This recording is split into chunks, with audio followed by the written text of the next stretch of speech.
en este caso un incremento retroactivo. Escuche usted cómo lo anunció. De manera retroactiva, desde enero pasado, aplicará un aumento al sueldo de maestras y maestros y de todos los que laboran en el sector educativo de 8.2%.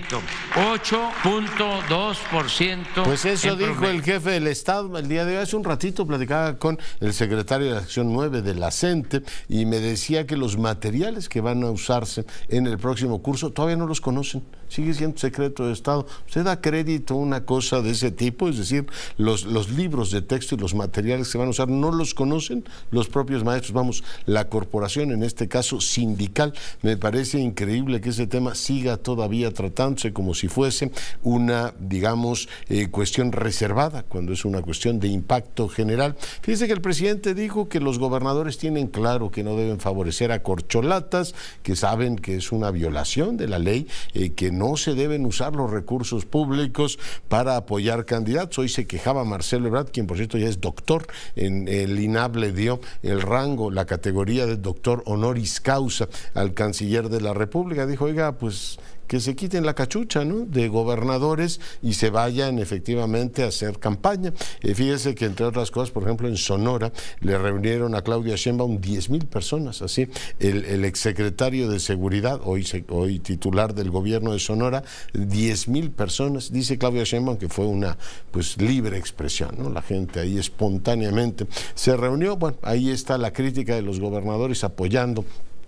directamente a determinados candidatos. Y bueno, por cierto, la jefa de gobierno anuncia que irá a Coahuila este fin de semana. Se incendia una iglesia en Irapuato, en un momento más iremos precisamente hasta aquella entidad. El equipo de nado, ¿se acuerda de este nado sincronizado que ganó el oro? Pues resulta que sí cobra en Sedena, dijo el presidente de la República. Dicen que no los apoyamos, pero 6 de ellas cobran efectivamente en Sedena. Hablando de Sedena, hoy se publica un reportaje en Reforma en el cual se dice que el general Sandoval es propietario de un departamento en Bosque Real, departamento de 9 millones de pesos, o sea, él pagó eso y el importe sería de 27 millones. Ya hay discusión efectivamente en la Cámara de Diputados, piden que la comisión bicameral tome el caso. La Fiscalía General de la República integra una carpeta de investigación sobre el tema de Pegasus, pero no en esta administración, sino en la administración anterior. Por cierto, y el presidente pidió a Israel que extraditara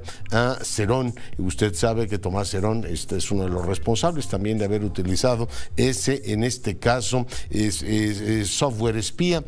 Turquía se va a la segunda vuelta. En un momento más tenemos una conversación con la embajadora eminente Marta Bárcena. También vamos a conversar, le voy a presentar una plática que tuve con la canciller, la ministra de Asuntos Exteriores de Quebec, y platicaremos también de la gira triunfal que tiene Zelensky por Europa. Pausa, volvemos. Bueno, y seguimos con la información. Impresionante el desempeño del peso el día de hoy, fíjate, la mejor cotización desde hace pues más de 7 años. Y bueno, tenemos este doble efecto que es pues muy bueno por un lado. Por otro lado, pues por ejemplo, los que reciben remesas, pues ven cómo se les recorta el dinero, ¿no? $1,000 hace unos meses eran casi 20 pesos y ahora le dicen pues 17, 40, ese es el cambio. Bueno, a efectos de lo que les llega finalmente a ellos, pues pueden ser, en vez de 20,000 pesos, pues 17,200, ¿no? Lo cual, como le digo, pues nunca llueve a gusto de todos, pero claramente nuestra moneda se ha fortalecido y estamos pues con una apreciación importante. El diferencial que hay entre el dólar, que está pues de capa caída, hay que ver el acuerdo, a ver en qué términos se da, de la mayoría, en este caso parlamentaria en los Estados Unidos, con el presidente Biden, para elevar o no el techo de la deuda. Y está en veremos, no solamente Estados Unidos, sino el mundo entero, y eso pues le ha quitado fortaleza al dólar, que ha beneficiado a nuestro peso. En fin, hoy una cotización muy favorable de nuestra moneda. Sara Pablo, te saludo. ¿Cómo estás, Leonardo? Muy buenas noches. El presidente Andrés Manuel López Obrador negó haber llamado a votar por Morena, luego de que en varias ocasiones pues ha pedido a los ciudadanos votar no solo por el candidato o candidata presidencial de su movimiento como parte de lo que ha llamado el Plan C, sino también dice hay que votar por los legisladores. Y ante las quejas presentadas ante el INE, el presidente señaló que solo habla de transformación y del régimen de corrupción que existía en el pasado. No, yo no estoy promoviendo el voto por Morena. Yo hablo de que es importante la transformación de México, porque lo otro, lo que existía, era completamente ilegal, injusto. Lo que existía antes era un régimen de corrupción. México era saqueado por una banda de malhechores.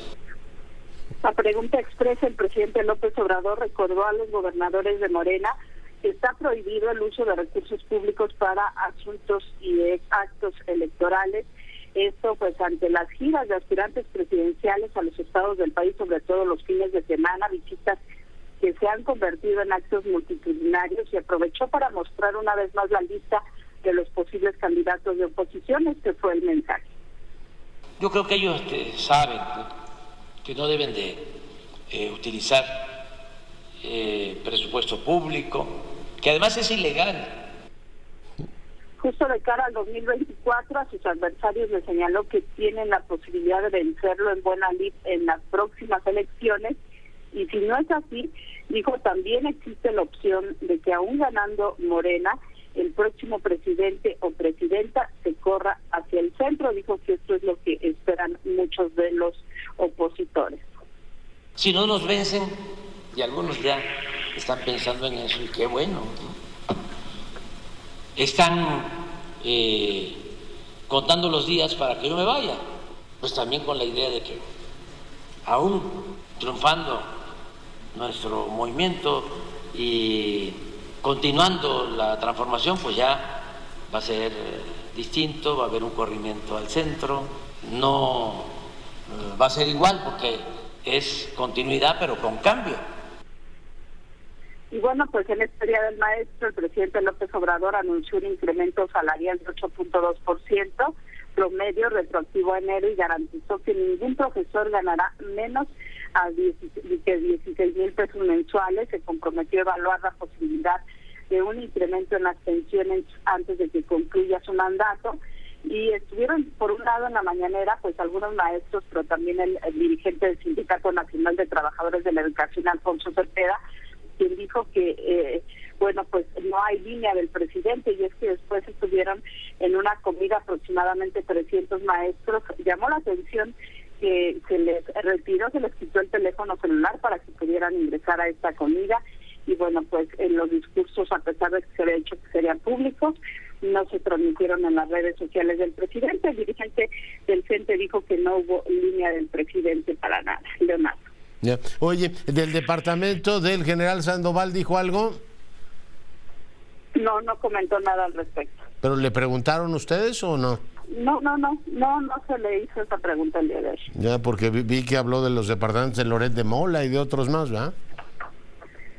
Sí, bueno, pues algunas veces él saca estos temas de los departamentos, pero en el caso del departamento del general no se le cuestionó, y bueno, pues no hubo ningún comentario al respecto, Leonardo. Muy bien. Bueno, pues Sara, muchas gracias. Hasta luego, buenas noches. Gracias. Bueno, pues ahí tiene usted lo que en este caso se comentó y lo que no se comentó en la mañanera de hoy. Carlos Rosanov, te saludo. Leonardo, un gusto saludarte, muy buena noche a ti y al auditorio. Te comparto que en la ciudad de Irapuato, el templo de Santiaguito, localizado a unas cuadras de la presidencia municipal, fue víctima de la delincuencia. Un hombre le prendió fuego, dañando los trabajos de restauración que se habían hecho en fechas recientes. El hecho fue confirmado por la arquidiócesis de Irapuato, quienes señalaron que el responsable fue un varón y que pues no se trató de un accidente. De hecho, en el comunicado mencionaban que con profunda consternación a primera hora del día de hoy recibieron la noticia del incendio del templo, uno de los más emblemáticos e icónicos de la ciudad de Irapuato, que pues se alza dentro de los primeros barrios de esta ciudad. Mira, cabe destacar que hace apenas un año y medio que se había concluido la restauración total del templo, y bueno, pues al interior, tras estos hechos de delincuencia, el templo ha quedado totalmente dañado por el humo en todo el complejo, y al ingreso, bueno, pues el daño es considerable también en la estructura, el cual, siendo peritado por Protección Civil, así lo determinaron. La iglesia, bueno, seguirá sin funcionar todavía un tiempo más. Este individuo llegó a la 1 de la mañana con 4 minutos exactamente. A través de cámaras de video lo pudieron determinar, y se retiró a la 1:26 de la mañana. Ya se hizo la denuncia ante la Fiscalía del Estado para dar con el responsable o responsables de estos hechos. Así lo señalaron las autoridades. Muy bien. Carlos, ¿algún apunte más? Básicamente es eso. La Fiscalía no ha dado ninguna parte sobre este tema. Al parecer es un hombre en solitario el que llegó a prenderle fuego al templo. Muy bien. Bueno, pues muchas gracias por el reporte. Muy buenas noches, Leonardo. Y no regreso de mi asombro que un secretario de una sección magisterial diga que no conocen todavía los materiales educativos a estas alturas del año. Me resulta increíble que se hable de todo. Bueno, no de todo, ya ve que hay ciertas cosas que no se tratan en la mañanera, hay otras que sí les gusta tratar, pero hay otras que no, prefieren dejarlo, en fin, de lado. Pero los materiales educativos, vive Dios, que deberían ser motivo de amplio escrutinio. Os lo digo hoy porque es 15 de mayo y creo que esa debería ser parte de la discusión. Ya está conmigo Salomón Chertorivsky. Salomón, ¿cómo estás? Querido Leonardo, pues encantado de estar contigo, como todos los lunes. ¿Eso está clasificado como top secret, los materiales educativos? O sea, yo no doy crédito, Salomón, te lo pregunto, no quiero llevarte que la conversación vaya ahí, pero bueno, a mí me resulta increíble. Pero quiero platicar contigo del 15 de mayo y creo que conecta perfectamente bien, porque cuando nos tendríamos que estar preguntando las comunidades de aprendizaje en la actualidad, ¿qué requieren para la niñez? ¿Qué necesita una niña o un niño en México y en el mundo obtener hoy de su escuela? Pues por supuesto conocimientos, ¿no? Creo que estaremos de acuerdo que estudiar matemáticas, historia, español, pues es fundamental. Incluso hay quien dice, no, es que no hay que memorizar. Bueno, yo creo que ejercitar la memoria es algo que sí vale la pena. La lectura y comprensión, pues sí es un asunto importante. Pero a eso que ya existía hace tiempo, pues creo que se suman, Leonardo, un montón de cosas en donde se nos ha hecho más complejo. Algunas las hemos ido aprendiendo y otras el mundo moderno nos ha ido enfrentando ante ello, ¿no? Creo que hemos ido aprendiendo que además del conocimiento, los niños y las niñas en la escuela tienen que aprender a decir no, a imponer su razonamiento, a poder discutir, a saberse en la responsabilidad de tomar decisiones. Esto que llamamos habilidades para la vida, es una pieza fundamental en el conocimiento. Pero ahora digo que en este mundo moderno, cuando estamos discutiendo si los profes van a conocer o no los materiales y si los deben de conocer, pues tienen que aprender a cómo van a usar los chatbots y qué papel va a jugar la inteligencia artificial. Y tantas cosas que tendríamos que estar discutiendo para que esos más de 2.100.000 docentes de nuestro país puedan estar en condiciones realmente de estimular a las comunidades de aprendizaje. Y pues realmente, ya no digas la pandemia, nos vamos quedando rezagados. Ahora, porque en muchas de esos más de 2 millones, hay verdaderamente un espíritu de enseñanza, de colaboración, y creo que el 15 de mayo nos da un poco para platicar, sí, de qué necesitan aprender las niñas y los niños, pero si nos ponemos de acuerdo en más o menos qué necesitan aprender, bueno, y qué tipo de profesores, de profesoras son los que pueden lograr ese aprendizaje. Y ahí la cosa se pone más difícil, ¿no? Porque pues alguien podría decir que aquí, como ya tenemos comunicadores de inteligencia artificial, ahí viene Natalia. Ahí viene Natalia. Si un profesor, una profesora podría ser, yo creo que ahí sí se pone la cosa más compleja. Tú necesitas una mujer, un hombre sensible, accesible, que entienda, que comparta, que se comprometa. Yo recordaba cuando leí El primer hombre de Albert Camus, pues que es su historia como pequeño estudiante, y cuando en 1957 Camus gana el premio Nobel, escribe 2 cartas que vienen en este libro, una a su madre y otra a su profesor de primaria, ¿no? A German Lewis, y le dice: sin usted sin la mano afectuosa que tendió al niño pobre que era yo, sin su enseñanza y su ejemplo, no hubiese sucedido nada de todo esto. Y le dice después, y lo retoma en su discurso de aceptación del Premio Nobel de Literatura: ahora tengo la oportunidad de corroborarle que sus esfuerzos, su trabajo y el corazón generoso que usted puso en su enseñanza continúan siempre vivos en uno de sus pequeños escolares. Por lo menos creo que todas y todos tenemos una maestra, un maestro que nos forjó, que nos contagió, que nos quiso, que nos entendió, que nos guió. ¿Qué hace la diferencia en un maestro o en una maestra? ¿O cómo formamos maestras y maestros que tengan la capacidad para tocar la vida de las pequeñas y los pequeños escolares, para que después se conviertan en los ciudadanos y las ciudadanas que queremos tener en este planeta? Creo que eso es lo que tendríamos que estarnos preguntando, y en cambio, en el Día del Maestro, en lugar de preguntarnos eso, estamos como en los más viejos tiempos celebrando cuál es el incremento, y que además es retroactivo. Oye, comida con el presidente, así como con los líderes sindicales, sin teléfono, ¿no? Claro. A platicar el presidente. Como los líderes, a vitorear. Y además sí puedo entender que después de la golpiza que tuvieron el sexenio pasado, muchas maestras y maestros, o cómo se sintieron, pues que ahora sentirse apapachados cuando se la rifan. Oye, muchas maestras, por ejemplo, porque el 62% de esas más de 2,5 millones son mujeres, pues claro que hacen una tarea titánica, pues claro, ¿no? Que la hacen, pero... multigrado, pero ¿qué elementos les damos para que puedan hacerlo bien? ¿Y cómo lo reconocemos? Me preocupa que ganen tan poco. Fíjate que me fijé en el censo, tú eres un gran conocedor de estos temas, en el censo de los trabajadores del Estado mexicano. Y el 70-80% cobra menos de 15,000 pesos al mes, Salomón. O sea, cuando decimos por qué este país migra, digo, bueno, primero porque 38 millones ganan menos de 2 salarios mínimos. Tú puedes decir, la empresa privada paga poco, pero el Estado mexicano se ha empeñado en pagarle peor a sus funcionarios. O sea, que tú tengas la inmensa mayoría, y sospecho, por eso te lo traigo a colación, que buena parte de los maestros cobran menos de 15,000 pesos al mes. Es correcto. Tú dices, a ver, ¿de qué estamos hablando? O sea, es correcto.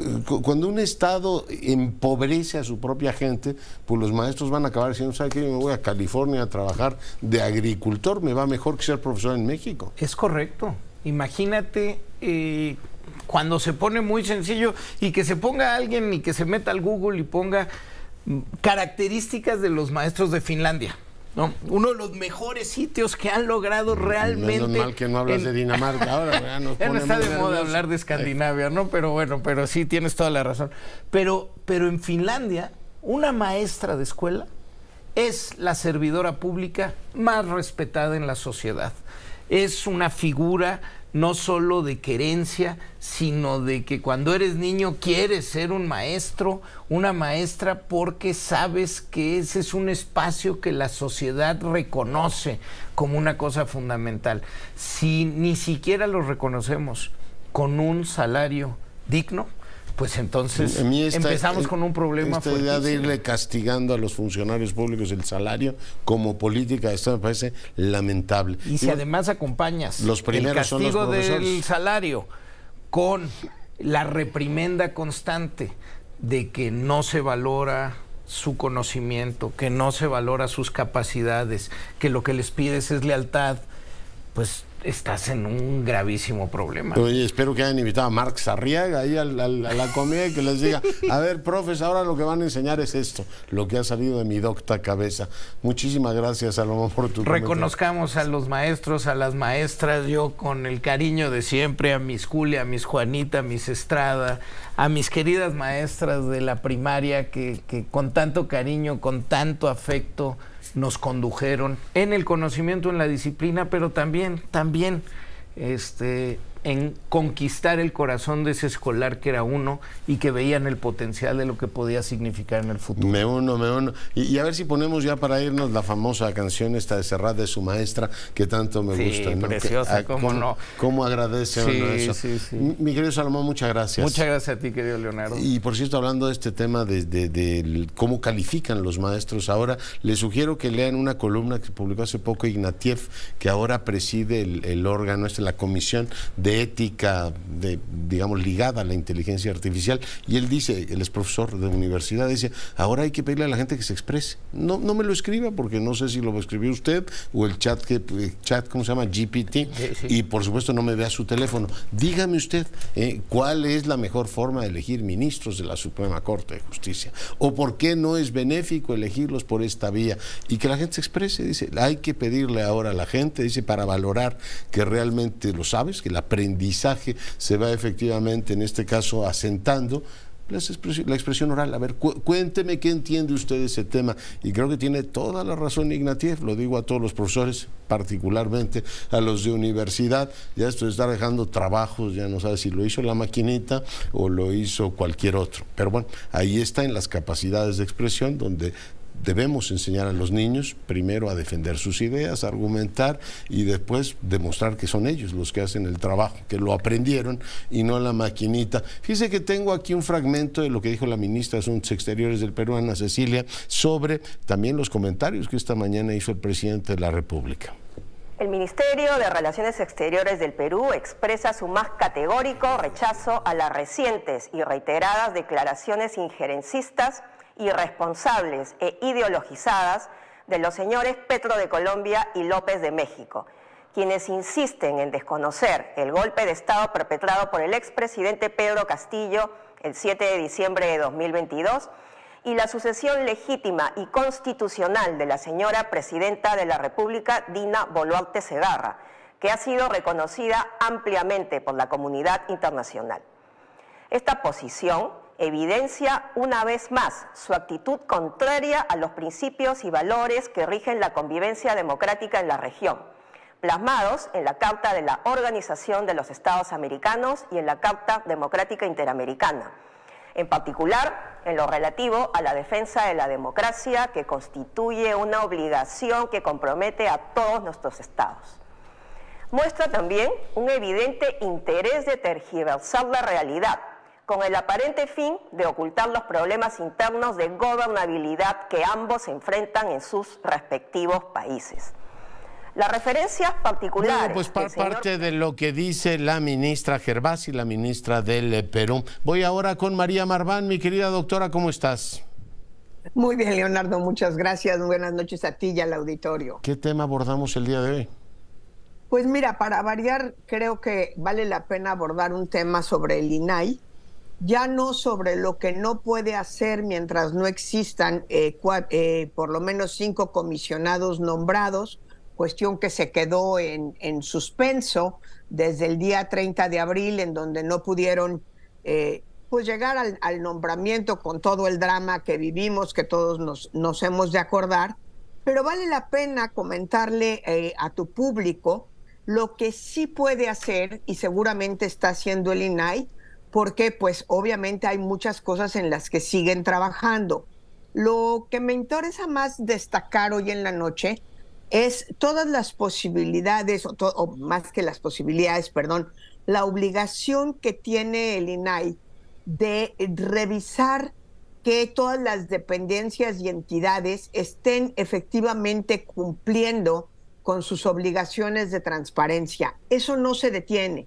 Las dependencias y entidades de todo el gobierno federal, no nada más de la administración pública, tienen la obligación de poner cierta información a disposición del público y renovarla renovarla de manera periódica cada 3, 6 meses o un año. Eso sigue su curso y por lo tanto en la Plataforma Nacional de Transparencia todas las ciudadanas y ciudadanos pueden seguir consultando esa información. Otra cosa que me parece importante que recuerde el auditorio es que pueden seguir solicitando información a las dependencias y entidades que en principio son ellas las que contestan. Entonces, apostemos que en muchas de las ocasiones van a recibir una respuesta positiva. Si entregan la información, no necesitan llegar al recurso de revisión. Lo único que sí está detenido es la posibilidad de contestar los recursos de revisión, donde es el Pleno del INAI la única autoridad que puede determinar si la reserva de la información fue de manera justificada o no. Entonces, en ese sentido, creo que vale la pena, de alguna manera, decirle a tu público que no se paralice en el ejercicio de su derecho a la información. Está vigente, pueden seguirlo empleando, y creo que es una de las maneras de presionar a que lo más rápido posible pueda haber nombramiento de los 3 comisionados que faltan y no solo de uno. También vale la pena decir que el Pleno del INAI se está movilizando para interponer recursos frente a la Suprema Corte de Justicia de la Nación.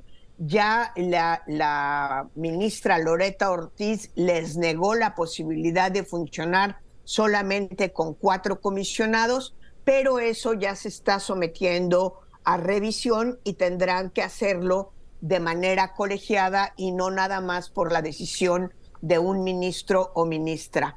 Me parece importante darnos cuenta que el ejercicio del derecho de acceso a la información, las garantías constitucionales que se le fueron metiendo a este derecho, tanto en 2007 como más tarde en 2014, hoy protegen de la irresponsabilidad del Senado al no haber nombrado a los comisionados que debieron de haber nombrado.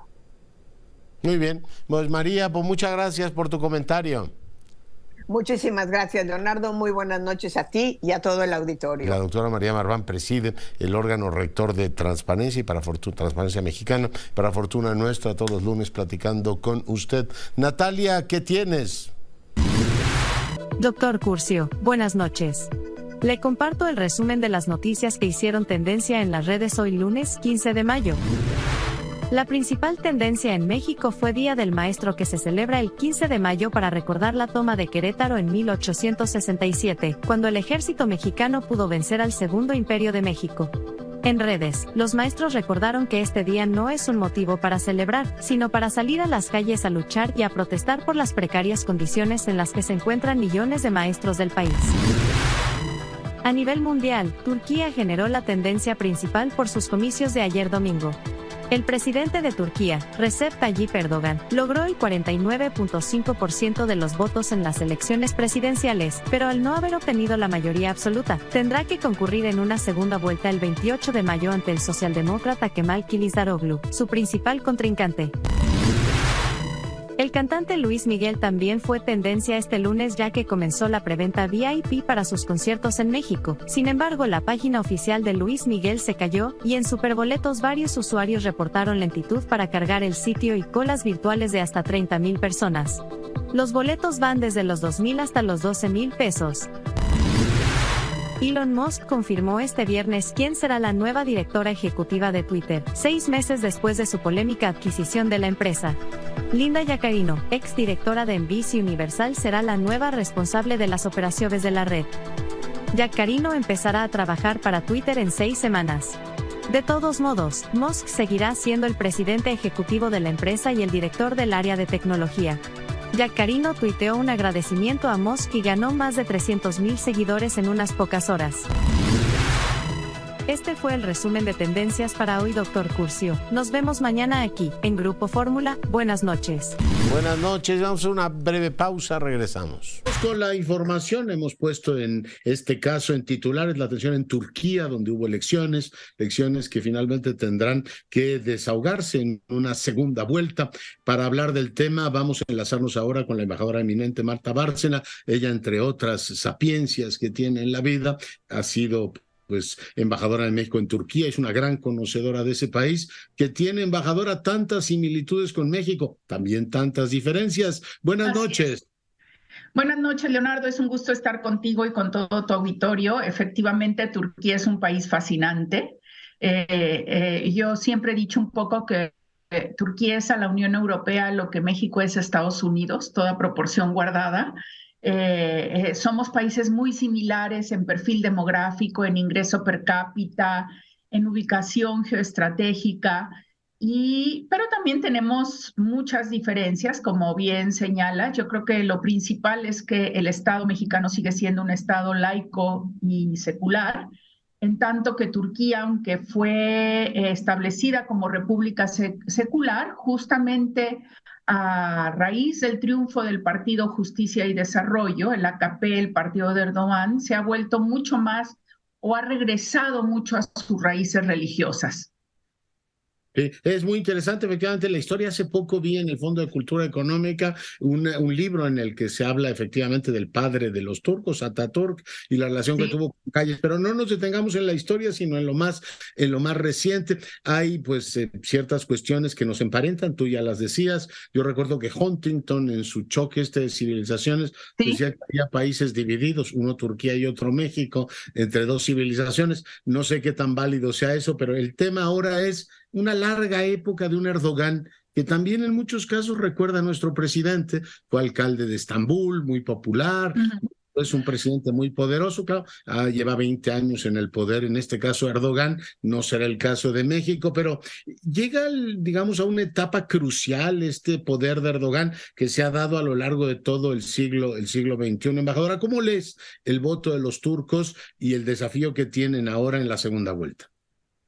Mira, sí, efectivamente hay que darse cuenta que Erdogan ha estado conduciendo las riendas del poder en Turquía desde el año 2003, 2002, cuando tiene la gran crisis económica de Turquía. Pero primero lo hizo como primer ministro, porque Turquía era un régimen parlamentario. Él cambia el régimen a un régimen presidencial. Y justamente el equipo que rodeaba y que rodea a Erdogan, fíjate que estudiaron un caso que para ellos era significativo, porque querían que la AKP, su partido, se convirtiera en un símil del PRI mexicano que controló el poder 70 años. Entonces, cuando yo fui embajadora en Turquía, pues me pidieron varios libros justamente que explicaran cómo el PRI se había mantenido en el poder. Y él entonces hace esa transición hacia un régimen presidencial que le permite cuando menos una reelección, que sería esta, ¿no? Entonces, lo que estamos viendo ahora era que había una gran expectativa de que una coalición de partidos pudiera derrotar a Erdogan en las urnas. No sucedió así.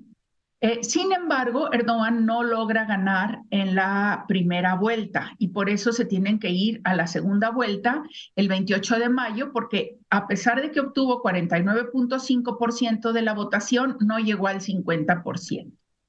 ¿Qué pasa entonces en Turquía? Yo creo que estamos viendo la fascinación de los turcos, o de cuando menos la mitad de la población turca, por este líder carismático, que además de ser alcalde de Estambul, de joven fue futbolista de uno de los equipos de los barrios más pobres de Estambul, Kashimpaşa, y que estudió en una escuela religiosa para ser predicador islámico. Y tiene esa característica de ser un gran predicador, un gran orador.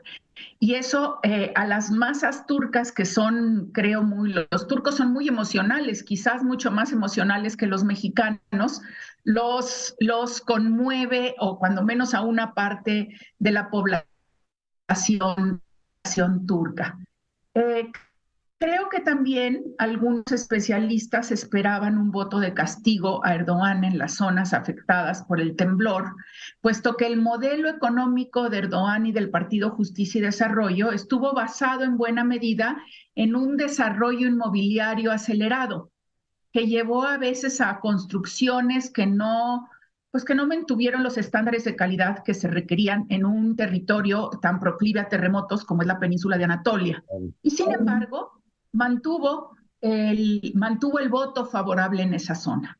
A pesar de 50,000 muertos, a pesar de la destrucción de ciudades, a pesar de una inflación que está entre los países pues, de mayor inflación en el mundo, el quinto o el sexto.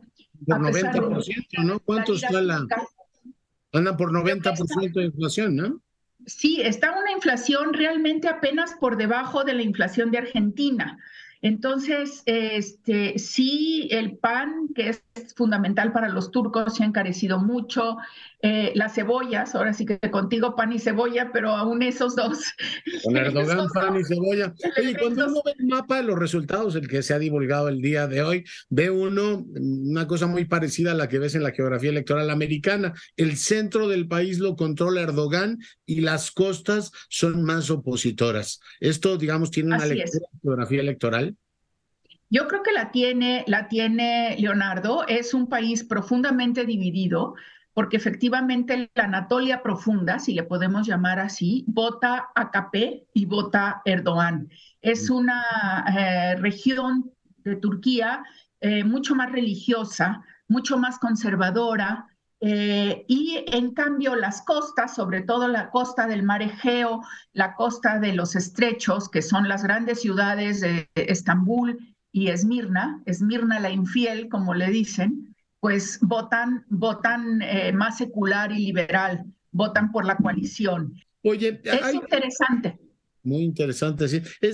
Digamos, ¿hay condiciones político-electorales para que la segunda vuelta se dé en condiciones de competencia libre o está muy cargado el sistema en favor del partido oficial? Embajadora.